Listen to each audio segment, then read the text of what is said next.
Hey, my name is Jerry and I collect 1970s toys and toy soldiers. And if you watch the channel, you know that the bulk of my collection and what I've been collecting for some odd 20 years now is Airfix 1/32nd scale toy soldiers. I really remember these from being a kid. I had quite a few and I played a lot with them. It was like one of my favorite toys as a kid. But of course, I also had a lot of the smaller ones, the HO scale. I haven't collected that much of these. I mainly been collecting a few of these, the 1975 to 1979 box, because these are the ones I remember buying, seeing in the toy shop and the hobby shops, right? Back in the 70s. And I think these are maybe some of the prettiest boxes Airfix ever produced. Just the artwork on them and just all the basic layout of everything is very nicely made, I think. So I just kind of like them.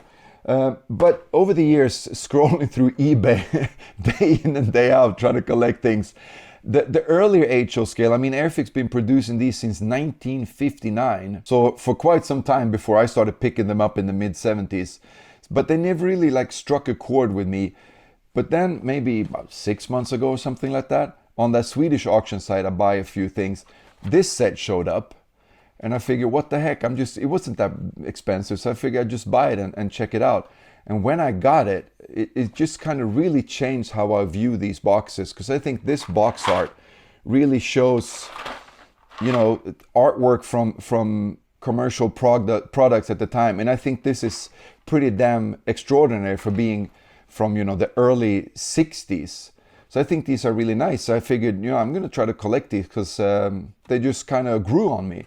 So, not to buy stuff, sometimes when you start a new collection, you just buy shit and you buy all the wrong stuff. So I wasn't really sure how many boxes, what set, whatever was available. So I finally got a hold of this book from Peter Williams, which he did together with Airfix, with the help of Airfix. And it's, like it says, a comprehensive guide. And this is the most comprehensive guide to Airfix HO scale figures. So this has been a great help. And recently I got a pretty good, nice lot of quite a few boxes of the early ones. So the collection from 1959 to 1967 is getting pretty complete. And I like to do this when I have my different collections. I like to set them up on the table, go through what do I have that year, that back, and whatever variants there is. So now that I'm almost complete, I think I'm going to set them up on the table, run through the list in the book here, which is really, really good, and see which one I'm missing, so I can actually go on eBay and try to find them. And I think that's going to be pretty tough because I think the last ones are pretty hard to find. But anyways, I'm just going to set them up on the table, show you the different years, and see what I need to collect more. And also all of these, of course, I will do videos on later once I get the full collection and do the year by year and do all the sets with all the figures and show you everything. So this is just like a little sneak peek. But anyways, let's see what I have so far. So this is going to be nice. I'll show you the book here real quick.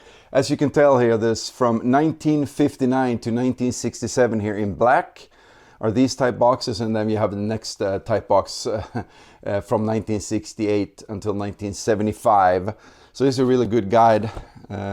Let's just see what we got in here then. So 1959, two sets released, Guards Band and Guards Color Party, both in pink.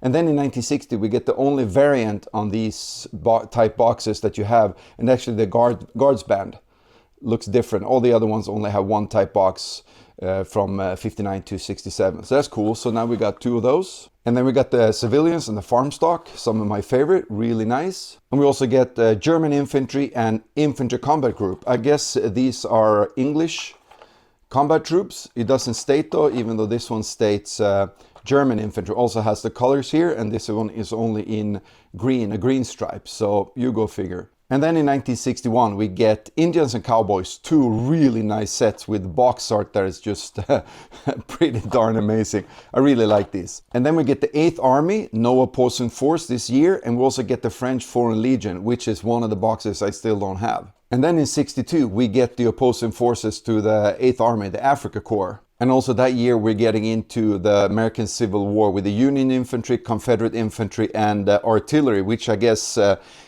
you could use it for both sides because it doesn't state which one it is. I guess you could paint them differently if you wanted to and use them for either unit. And then also a really nice little box, the wagon train. This one actually says 50 cents on it.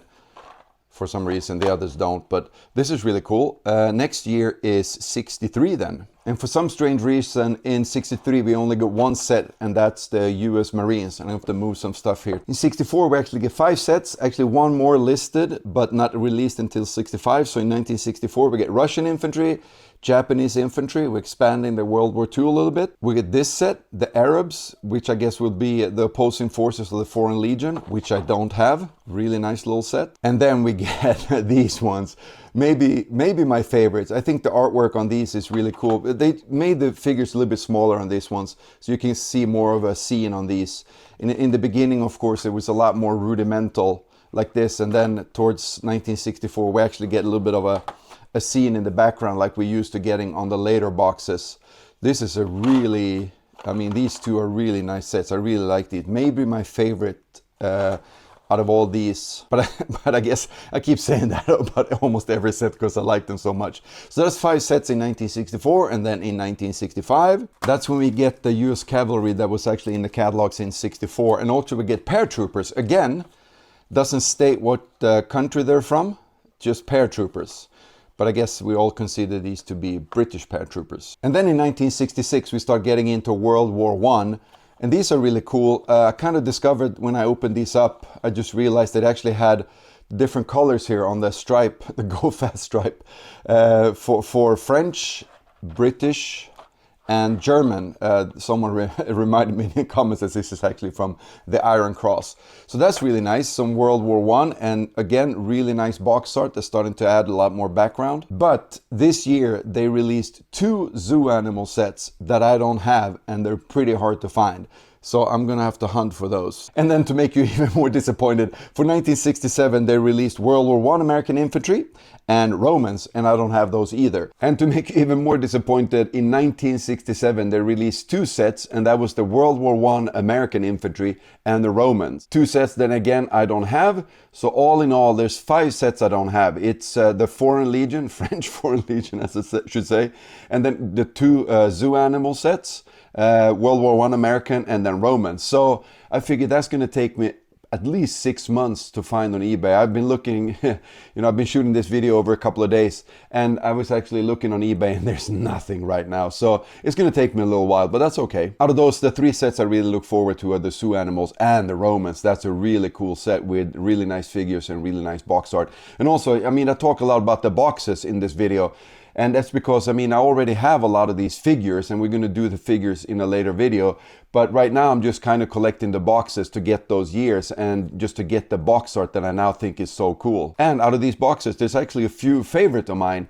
It's the 1959 Guards Band, and then it's Robin Hood and the Sheriff of Nottingham. I really like those 2 sets. Both the figures, I think they were really good figures for the time, and the box art, and just what the first box set even represents as far as toy soldiers go. And if you have any favorites out of these, please let me know in the comments, and we can debate, have a big argument, who's right and who's wrong, the way it usually goes with collecting toys. So I guess that's it for this video. But before I go, I just want to say that I'm trying to set up a Facebook group.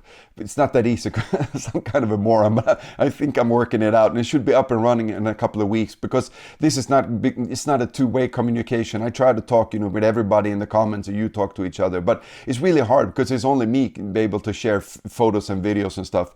So I'm trying to set up a group where we all can meet and just share our old childhood toys, photos, memories, and all that stuff. I think that would be a lot of fun, but give it a couple of weeks. I think I should have it up and running. But I guess that's it, and I'll catch you guys in another video. Cheers.